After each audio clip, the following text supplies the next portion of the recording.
Thank you so much. So I'll go ahead and get our screen shared. And can folks see it? Thumbs up. Ooh, awesome. So my name is Samantha. My pronouns are she and her. I'm the reproductive justice organizer at PowerU. Hey everybody, I'm Keno. My pronouns just call me Keno, and I spearhead the Counselors Not Cops committee. Yes, and we also have one of our youth organizers on, Ebony, who will be assisting us here. Ebony, want to introduce yourself? Hi, my name is Ebony. My pronouns are she, her, hers, and I'm part of the RJ committee at PowerU. Thank you, Ebony. Awesome. So we'll go ahead and get started. We're so excited and happy to see so many people on this webinar really fighting to, have the power of self-determination for their schools and their communities. That's what it's all about. Awesome.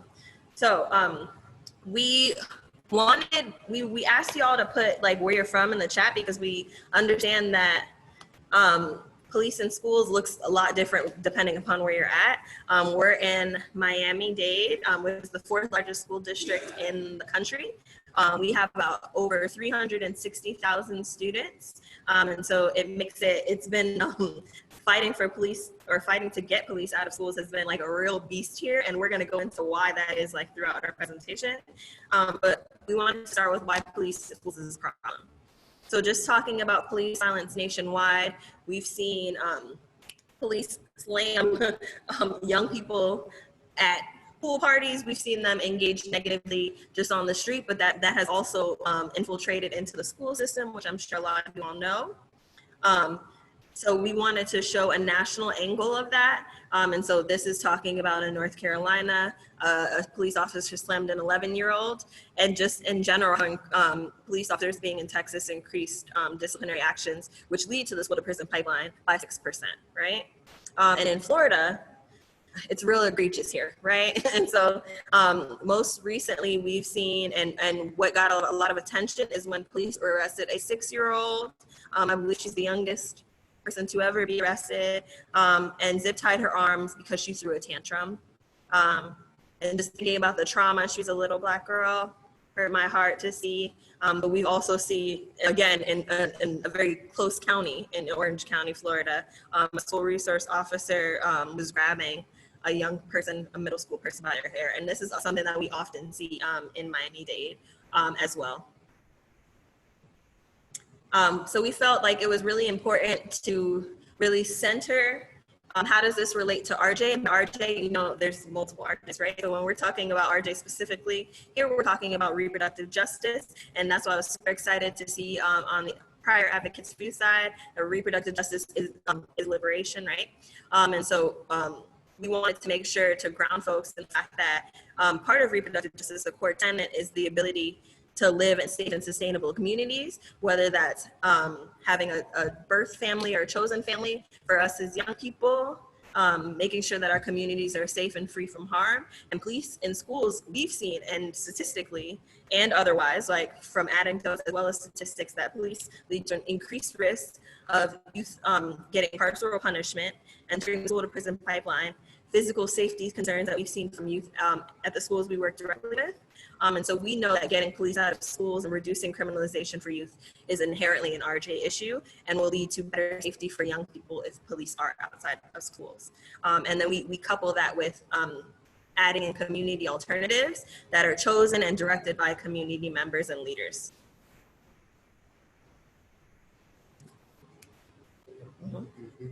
All right, so when we think about funding for funding of the function of like SROs within Miami-Dade, right? There are two different funding that we have to think about. We have to think about what comes from our state. So how much money and what is the money coming from our state, and then also how does our district actually distribute or allocate that funding? So right now, when it comes to education, our state actually is not increasing funding. So when we think about like books, when we think about teachers, when we think about like just funding in general for education, it's not increasing, and it has not been increasing for the past 2 years. But when you think about SROs, which are school resource officers, which also are just regular police officers that have like a school badge going on, they are actually increasing rapidly. And this is like, it didn't happen from 1994, from the Bill Clinton law to what happened at the Parkland shooting, right? So in 2018, it had increased dramatically in Miami-Dade. They had created the referendum, which was supposed to increase funding for teachers, but they took about 12% of that to put more SROs inside of our schools. They increased this thing called the Guardian program that allowed school personnel to get this money, right? And they have the right to carry around a gun. And these are school personnel. Like they go through like 144 hours of training, and then they're able to carry a gun within our school system, right?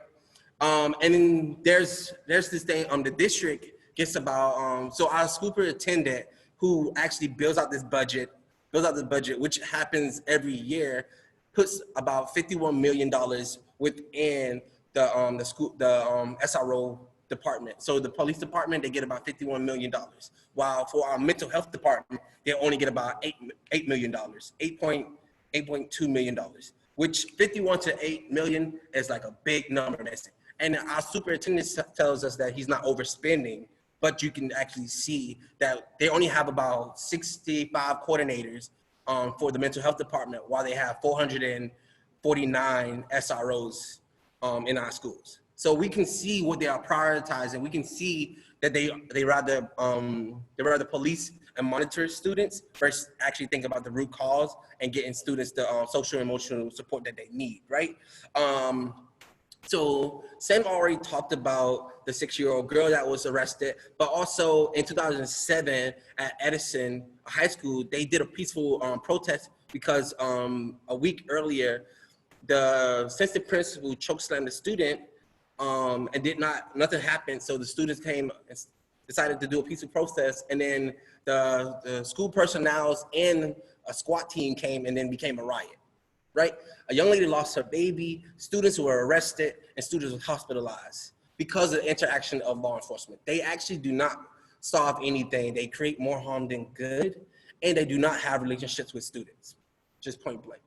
When you see SROs, and this is a great question, and folks from other states, if you see SROs, do you actually have relationships with your SROs? Like, because normally they just sit in their cars, and then when they get called, they come out.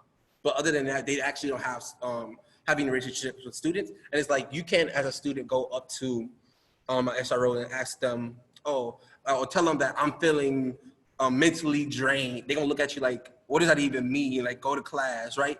Where like students actually need more counselors, more therapy, more therapists, more psychologists, more social workers to actually get to more of the root cause, like somebody to talk to. And I think this is not about like folks that have mental issues, but this is just it makes sense to have somebody to talk to.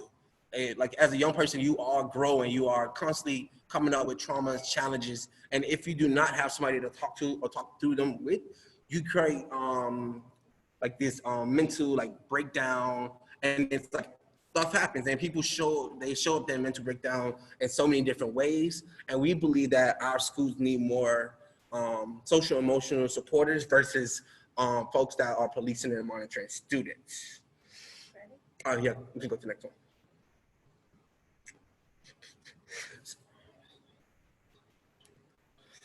Yeah, so folks, there are so many different groups there's right now that is talking. So this work that we're doing is, it's about also reproductive justice. It's also about restorative justice. It's also trying to tackle the school to prison pipeline, which is ultimately if students are constantly being in punitive punishment, so being kicked out, being suspended, being arrested.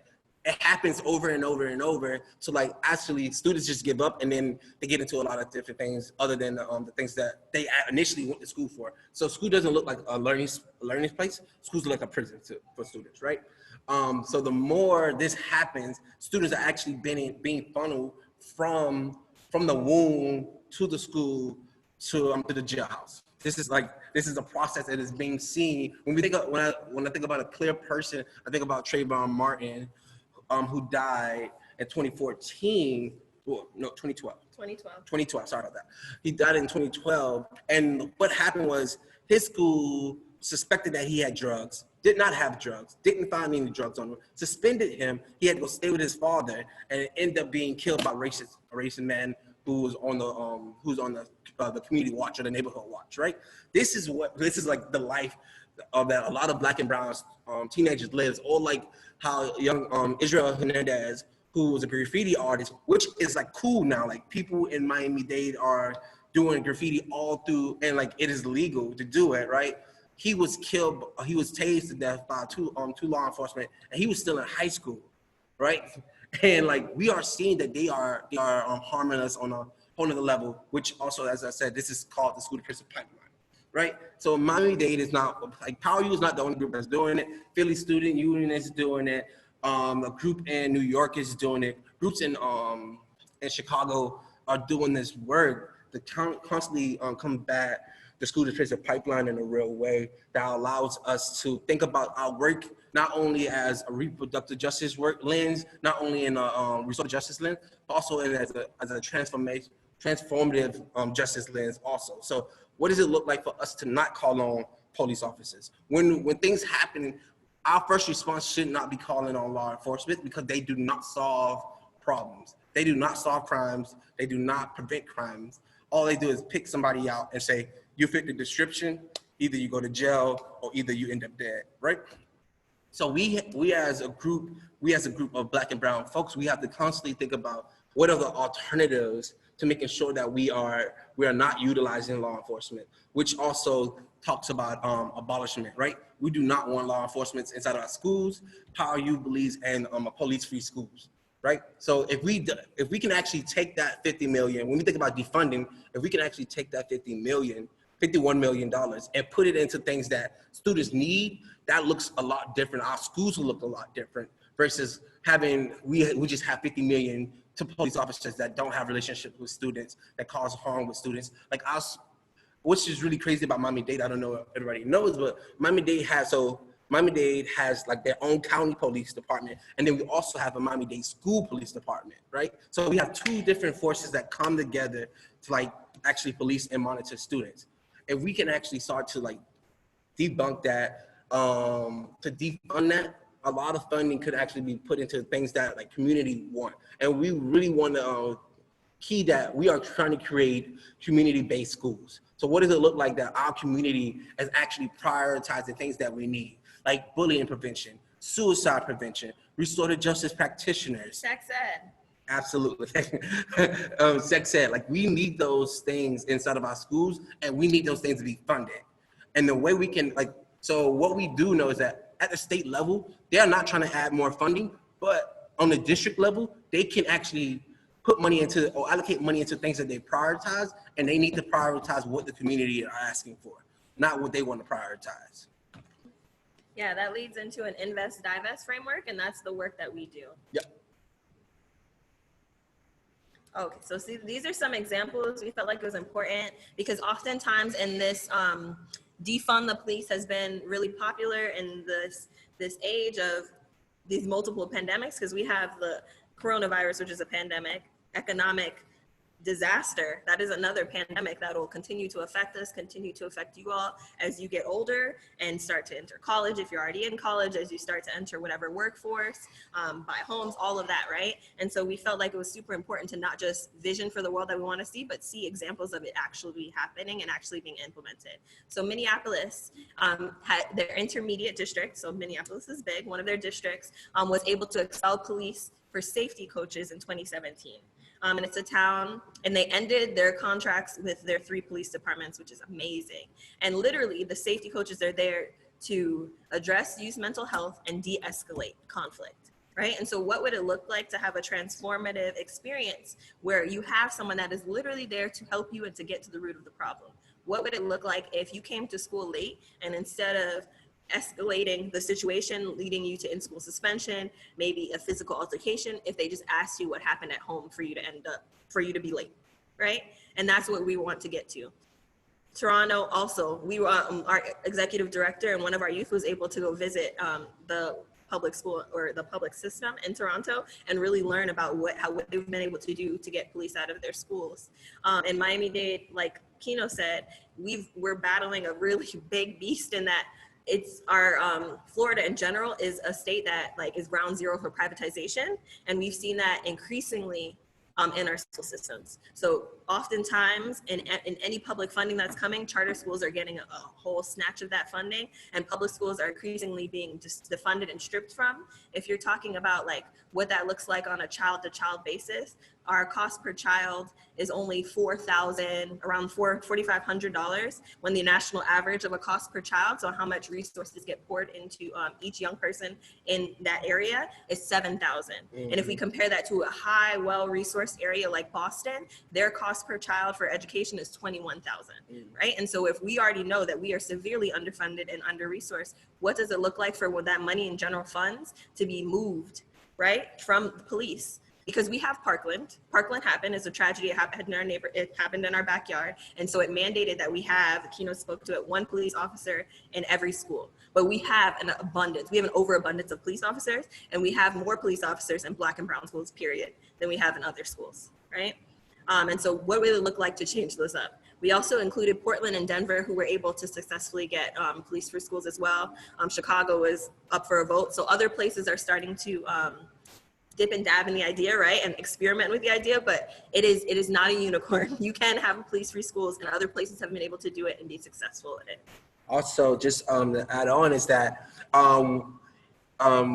we are pushing for police-free schools, but there are things that our district can actually do that they tell us that they can't, right? So our district, I'm pretty sure that other districts are. If you're mandated to have law enforcement, there are ways that like SROs actually they can put into law that like SROs cannot interact with students at all. They can put in that they don't have to have a gun on them at all. There's different ways that our school board, our district can actually minimize the effect that SROs have or police officers has within the school system, but they choose not to.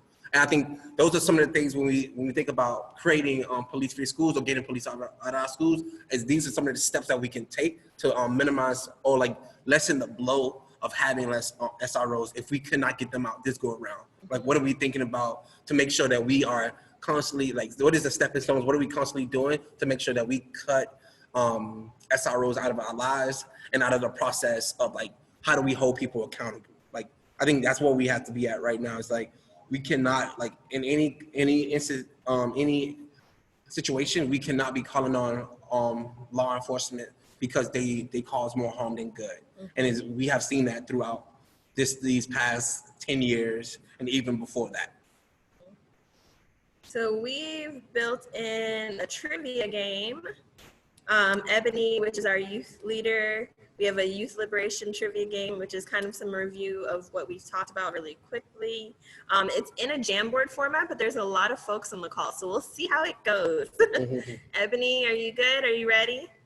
I can click on the Jamboard link to share just so we can get there. Can everybody still see my screen? Awesome. So if Rebecca, you could put that Jamboard link in the chat so others can access it. And then these are stickies. You just double click them to be able to edit. Just wanted to make sure folks were aware of that. And I will turn it over to Ebony.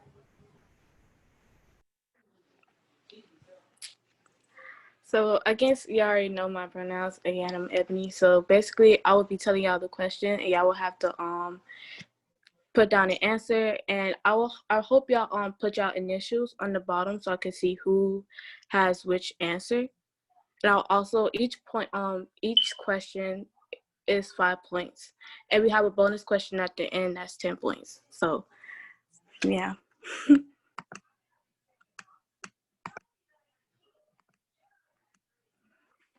So the first question is, who is the youngest person arrested within the school in the U.S.?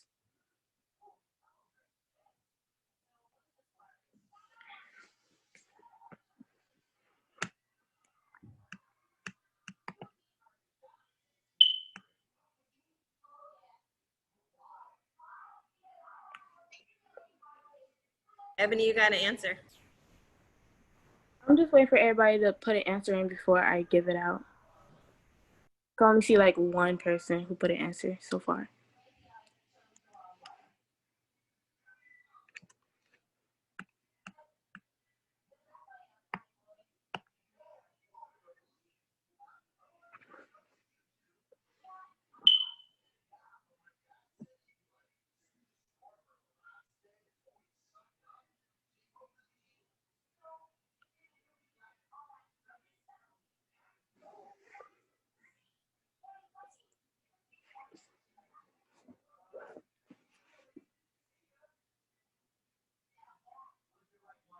Did everybody put an answer, or everybody who's participating?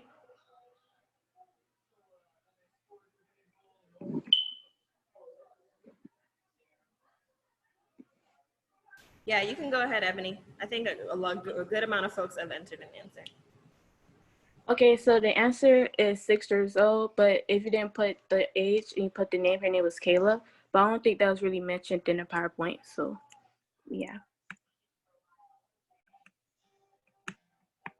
JC, you were the first person. So shout outs to you. The second question is, what do SRO stands for?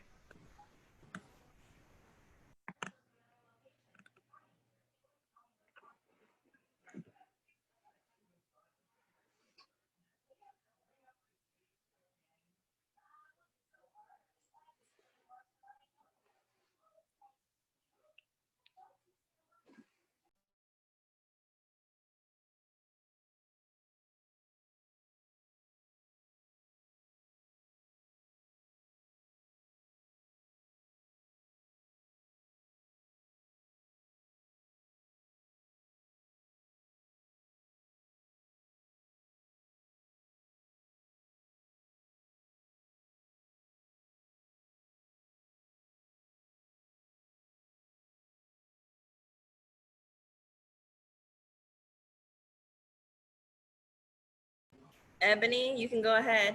You got plenty of answers right now. Okay, so majority of everybody is right. The answer is school resource officer. HH, I saw you. I saw you. You were the first person to put it in, so you got 5 points. Okay, the third question is, how does RJ relate to police free schools?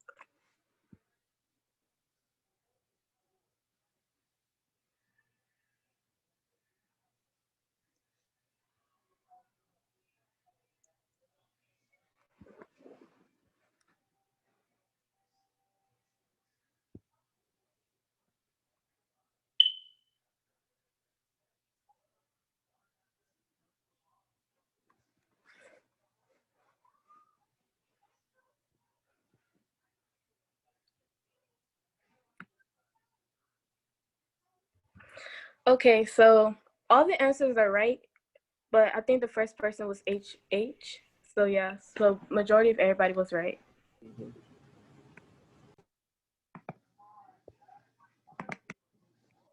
The fourth question is, name an alternative to policing in schools.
Either right.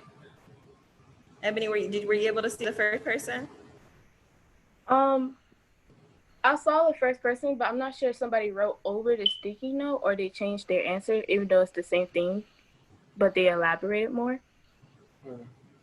Yes, I saw TW for restorative justice. I mean, a lot of these are right? So we're not gonna say there's one absolute right answer, but TW is the first one to put it down. So shout outs to you.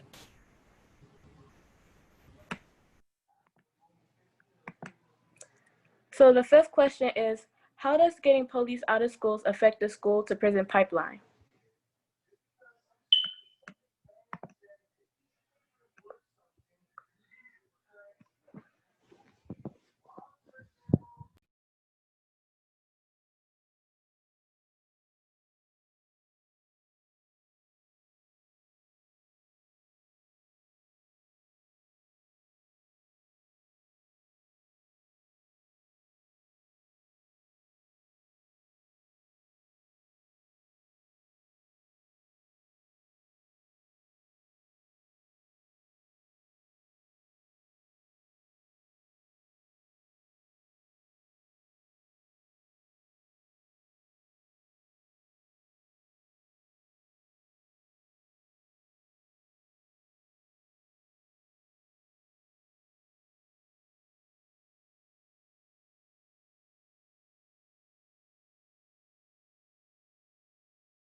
Yes, for all these answers. Go ahead, Ebony. Okay, so again, everybody is right. But the only person I really saw who did it first was GS. And I think it was somebody else, but they don't have their initials down on the bottom of the sticky note. So yeah.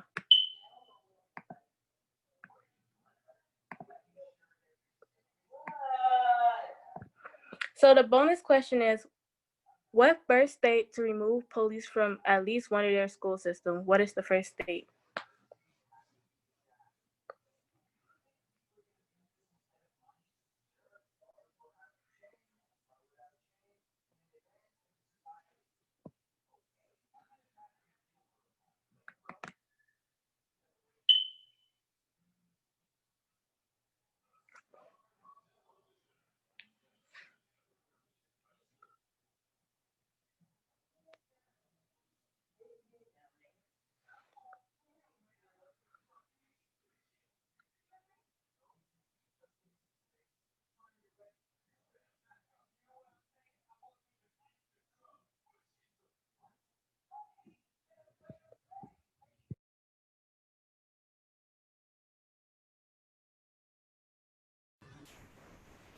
Whoa. Approach. All right, Ebony, you ready to release the answer for this one? Yeah. So again, everybody got it right. It was Minnesota. Either one. And KP was the first person to hold it down. Thank you, folks, for participating. I believe HH might have been the winner, but y'all let me know in the chat.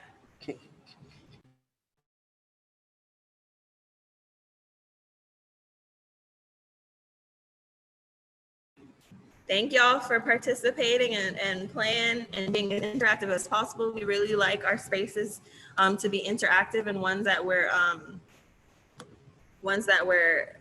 constantly collaborative and just having open communications as much as we can in a space that is now virtual. So thank you. So here's the tea. The problem is really just overspending police and the carceral state. We've seen that in Florida. Like I said, Florida is like ground zero for privatization. That includes our prisons, right? And so when we're talking about the school to prison pipeline, we're talking everywhere from what Keno said, literally the womb to prison pipeline. Young people are being pushed through, and in Florida, we have standardized testing, we have the FCAT, and oftentimes when young people aren't passing the FCAT in second and third grade, they start holding prison beds and they start holding jail beds for our young people. And so overspending in police spending, period, and police, we're an abolitionist organization, is something we don't believe in, especially not in schools. We believe that police should not interact with young people, and schools are one of the last social systems that most, especially public schools, that young people go through, right? And schools, the aim of schools is supposed to allow young people to grow and experiment and become whole, well-rounded adults, right? And that is just not happening. Our schools went from resource rich or research richer to very tapped of resources, and that's a major issue. Yep. And so the issue that we're fighting to solve is defunding the police and reinvesting resources, utilizing participatory budgeting. So one way that we go about doing our campaigns, we do our campaigns in a cycle that runs in tandem with the school board budget. And so every year we are meeting with folks all year. We're going to budget hearings. We're meeting with the district. We are learning more about the budget. Our budget is over a 200-page document that is really hard to understand and interact with and read. And we feel like if the taxpayer dollars, right, because oftentimes what's informing the budget is millage rates, which is informed by like housing taxes and such. If people's taxpayer dollars are going into the budget, people deserve to have a say and should have a say in how funds are allocated, especially as it relates to their children and their young people.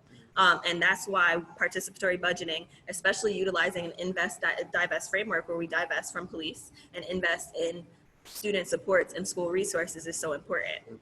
And possible solutions, we wanted to bring this back to you and to think about and get some answers maybe in the chat of, if we can defund police officers, what is possible? What is possible for young people? What is possible for teachers? Because it's not just about young people, but teachers also suffer in this very punitive and harsh environment where test scores and scores in general are prioritized over young people and their health. Yeah.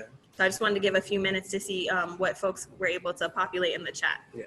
And before folks get into that, or we get into that, I want to be very clear around this problem is that Black and brown students are the target, right? So they're black students are 3 times likely to end up in the incarceration system, while Latinx students are 2 times likely to end up in the incarceration system compared to their white counterparts, right? So we are recognizing that it is they have a target group or target demographic. And they have a good age range, right? And it seems like they even breaking the age range down even lower to being 6 years old. And also we want to put at the forefront that Black young girls are seen as disobedient or loud, and they are being pushed to the incarceration system even dramatically within these past, 6-7 years. And this is like right after Barack Obama talked about the student prison pipeline. This is when Miami-Dade decided that they are not having outdoor suspensions anymore, but we are seeing that they are either warehousing kids or they're just getting rid of them altogether, right? And we are recognizing that we are at a turning point, especially in this pandemic, that we as Black and brown folks should not allow folks to go unseen or unheard or just be exiled from their education, from their community, and also from their homes, right? So we have to constantly think about what are some possible solutions. And as I said before, we need to be moving in a transformative justice framework of like not utilizing law enforcement at all for any reason. Think about some other solutions, some other ways that we do not just push our folks or give our folks away, but really hold them accountable and being able to heal somebody that was harmed and the person that's doing the harm, because hurt people hurt people. Right. Yes, Kalia, word. I see you, a word. It is T. And absolutely, food insecurity is real. We see it very much in Miami-Dade, especially. We see it every time we have a hurricane. We see it every time we have a flood. We see it now in the pandemic, where the people in power are making folks go back to work and criminalizing homelessness and houselessness by taking folks' tents away, which, folks say they have a home, they just don't have a house, right? And so I really resonate with that. Kinjo, absolutely. We're actually running, part of my campaign that I hold is fighting for sanitary products in every school in Miami-Dade County for any youth, no matter how they identify, because we believe that young people shouldn't have to pay for that, especially in the age of the pandemic. We should make sure that before we even have a discussion about re-entering schools, that young people have what they need to be safe, to be secure, and to be comfortable. right? Funding more on-site mental health professionals, absolutely. Literally, the mental health department only started after Parkland. Literally, when Parkland, the funding for Parkland came to support police officers, a very tiny portion of that, which was 6 million or 6.2 million at that time, went to mental health. It only increased by 2 million this year. Meanwhile, police funding increased exponentially over the same amount of time. Thank y'all for these. Yes, lunch funding options, not whitewashed education, right? Because this is just, you know, very specific things that they want folks to know and not the actual true history. More teacher aides and staff. Yes, we fought to pay our teachers more. And now teachers are fighting because they've been very bureaucratic with how they're trying to say which teachers deserve raises versus others. And that's a problem we're seeing in Florida specifically. Better wages, creative teaching, better social worker and counseling options. Yes, y'all, this is all the tea. We'll keep moving because we want to make sure we have time for questions. So I want to talk about our demands really quick, Keno. Yeah. So this is both our demands, right? It's yours. Oh, sorry about that. Oh, yes, both are. Yeah. So demand. So for CNC, we have 3 demands. Or we can just we do it like that. Okay. CNC has 3 demands. CNC stands for counselors, not cops. So we want to always vote against increasing the police funding or increasing the police budget within our school system. Right. We want Miami-Dade to always. We want Miami-Dade to propose and vote for a $9.6 million cut from the Miami-Dade Police Department as a city is dealing with the shortfall of COVID, but also knowing that they are overspending, and they're overspending by $9.6 million. And as I said before, our mental health department only has about $8.2 million. So that will be a nice bump into it. And to always protect and expand current investment in community-led health and safety strategies instead of investing in police officers. So what is some of the alternatives that they're pushing? I know I've seen after school care. I think that's something that is mad needed, especially for parents that are working double jobs or single homes. What does it look like to make sure that we have bullying and suicide prevention, and make sure that we are fully funding restorative justice practitioners inside of our schools to handle a lot of the conflicts that happens in a real way? And I'll just say really quickly, we want, as a part of the RJ committee, for Miami-Dade to invest a portion of their general fund, which is the most liquid money, the most movable money, to ensure all youth have equitable access to sanitary products. We've seen it in New York, we've seen it in California, we've seen it in districts that are similar of size, large districts like ours. We know it's possible, and we believe our young people deserve it, and that's period. And then we want to make sure that we are fighting for nurses in schools, because that's something that we've seen as well. So creating a timeline and allocating a portion of the budget to ensure that one nurse is able to be full-time in each school in Miami-Dade County. Currently, that's not the case. We fought for comprehensive sex ed last year and was able to get our curriculum changed to the 3 R's, which is by Advocates for Youth. But we also saw that a nurse, first of all our nurses besides 2 are contracted out, all of our nurses, and a nurse spends an average of 1 day per week at each school. So a nurse has a caseload of 5 schools and is not in the school all week. And we've seen that when folks need sanitary products and they don't have them, they go to a trusted individual, a counselor, mental health counselor, or a teacher's aide office, or they go to nurses. And if you don't have either of those folks, where can young people go? Yep. And this leads us to our call to action. Ebony, you want to hold this down, close this out? Anyway, thank you all for taking time and being with us, and just thank you so much for being here. If you've had any conversations today that sparked your interest, or having these conversations, you want to be more engaged, you can follow us on our social media, which is Power Youth for RJ and Power Youth 305. And also, for our committee, RJ, we're having a mass call, which is August 25th, 3 to 5 p.m. And we also having a meeting with Dr. Dorothy, which is within this week, August 25th through September 4th. And for the CNC, or Counselors Without Cops Committee, we're having messages and narrative training August 26th, and join their committee for a mass call August 24th. And all the links will be in the chat. Also, it doesn't matter if you're from here, if you're from Miami or not, when it comes to the mass calls. If you're a supporter and you want to make sure that not only your your community, your state, your community, your state is getting free from police officers, and you want to see Miami Dade get the same thing, please hop on our meetings. We're gonna do a mass call. It's about 2 hours from my group. Mine's the same for mine.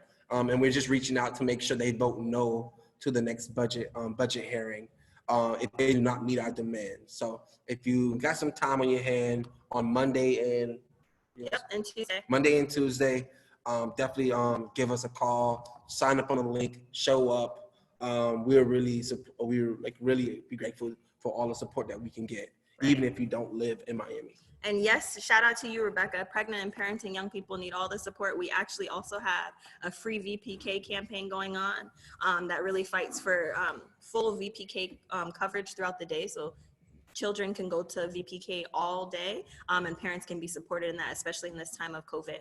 And so shout outs to you for raising that also.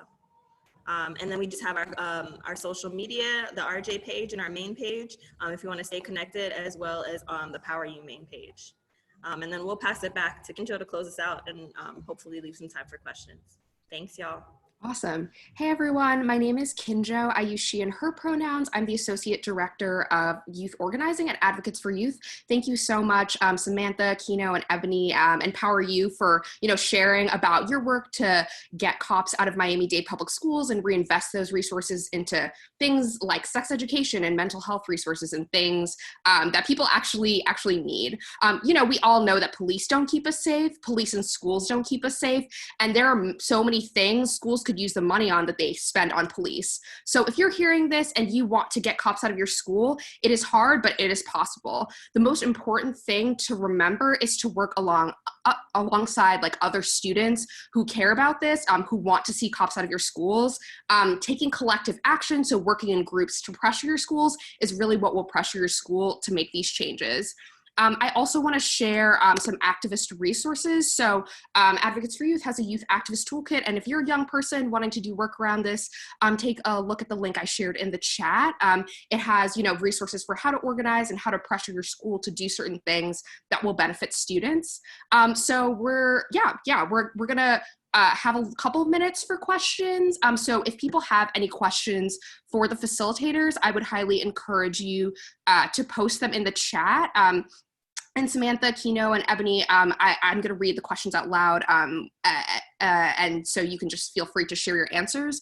The first question, which someone had shared with me earlier, which is, what does it look like to dismantle the police in our hearts as it's related to disciplining students? Oh, yeah. So I think there's that's a challenging thing because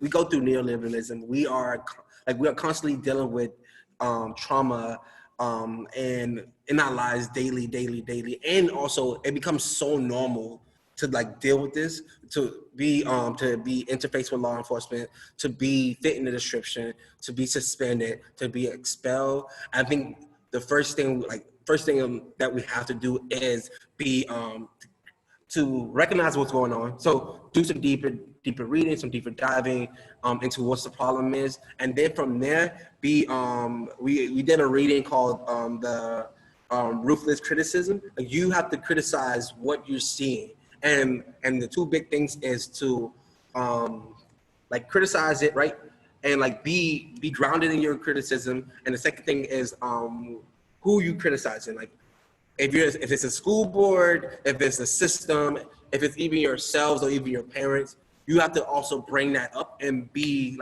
stand strong in that, right? So once you start to do that, things start to fall into place, and then you can also I think it is around a bigger, deeper dive of understanding yourself, understanding what principles and practices is good for you, and making sure that you are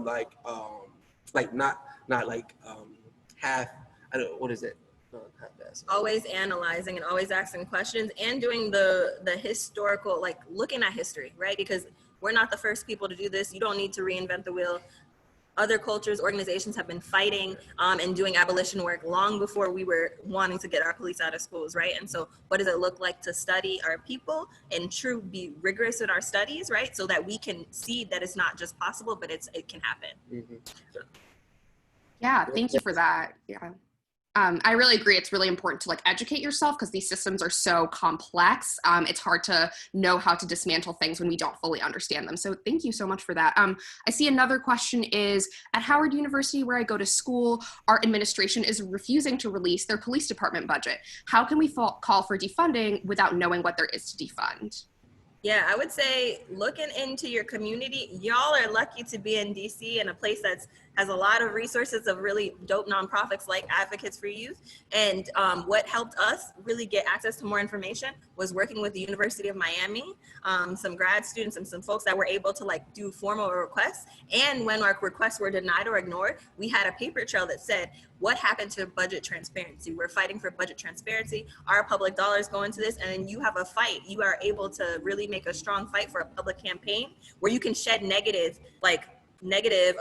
attendance, negative publicity on folks, right? And that can be enough to push them to release those records. That can be enough to at least get them, and then you can look into history and look at old numbers, and so at least you can start to compare and piece things together. And oftentimes our superintendent loves to correct us and say we're wrong, and that has led us to get more tighter on our numbers as well, because we'll then cross-reference things he said to historical budget things that we've gotten from the CFO of Miami-Dade County. Awesome. Thank you so much. Yeah, I absolutely agree. I think pushing the school to be more transparent is like a good first step because maybe that public pressure will then cause them to share what those numbers are. And I think other people have more questions just about budgets and like how to know more about what the school's spending money on. So like what did you mean when you said most liquid fund? And like, do you have tips like as people who've looked into the Miami-Dade budget for like unpacking sort of what's in your school district's budget?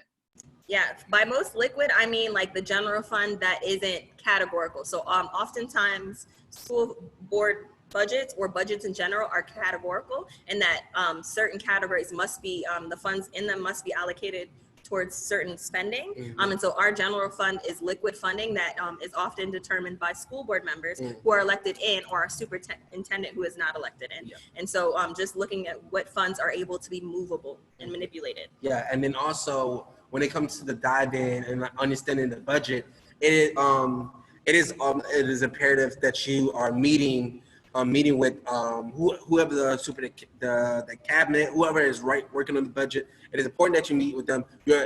So Power Youth is a part of the parent budget advisory meeting that's ran by the CFO, which is the chief financial officer, and we are able to, because we have the access to that, we are able to move, and that was something that we fought for last year. Like we didn't have the access 2 years ago, but because we went to the school board, because they have a process of the budget, we were able to they was like, oh yeah, we'll allow y'all to do it, and then from there we're able to get a lot of the copies of the tentative budget, and also it's a lot of that record should be public, so you should be able to find it online.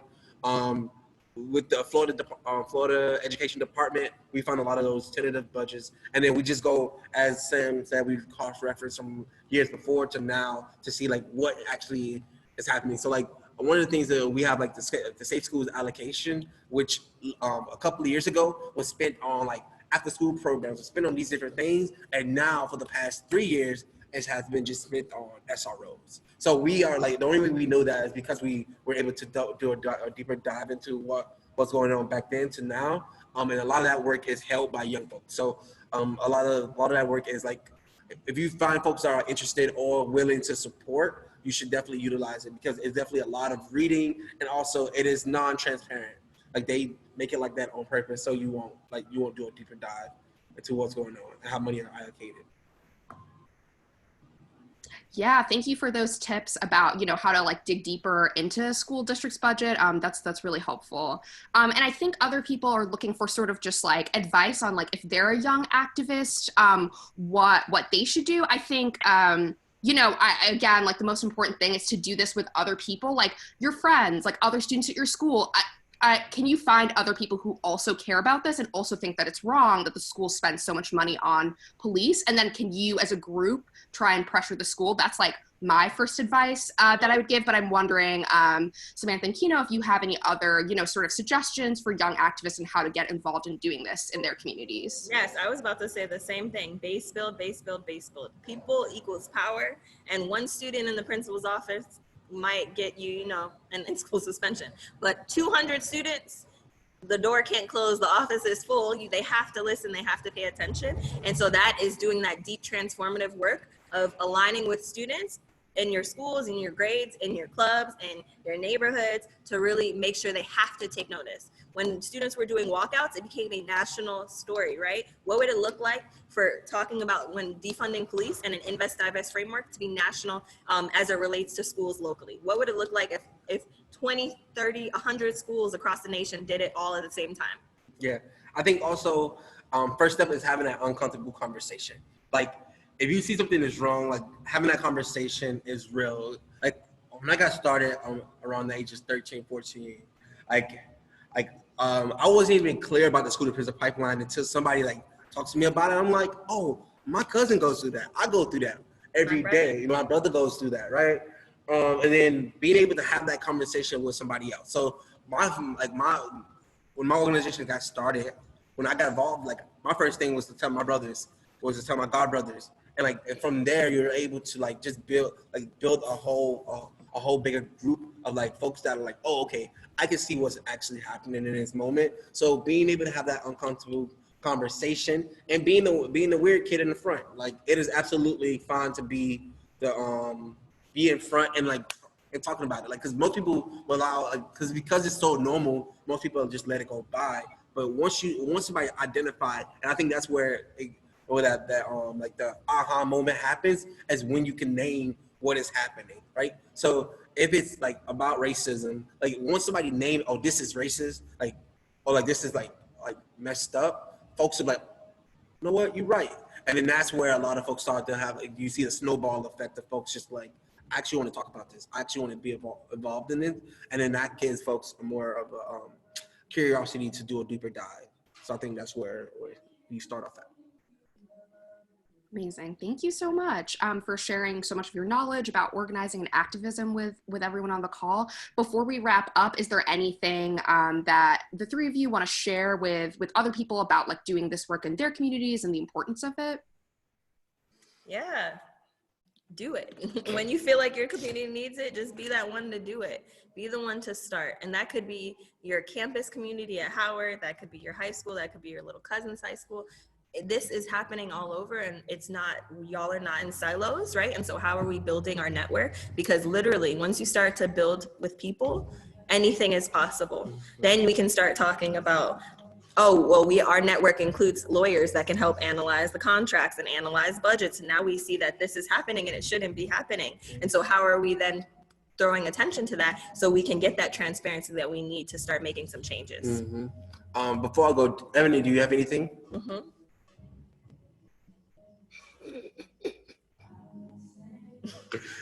It's okay if you don't. No, you know. I think about just some wisdom around it is that organizing is not sexy. It's not a sexy work. But it can be. It can be, but it's not sexy. It's hard. It's tedious. It is you get a lot of closed doors, but you have to be mad persistent. It doesn't happen it happens over time. It doesn't happen right then and there.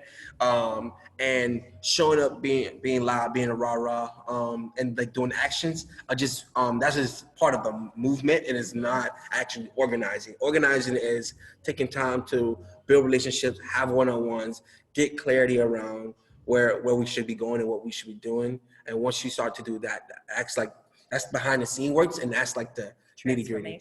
And that's when transformation happens. Yeah, the being in the front and loud and doing chants, that's cool, but that actually doesn't build power. Awesome. I just want to echo Kinjo that all to power you at Keno. Samantha, thank you so much for sharing your time and your campaign and your best practice and everything like that.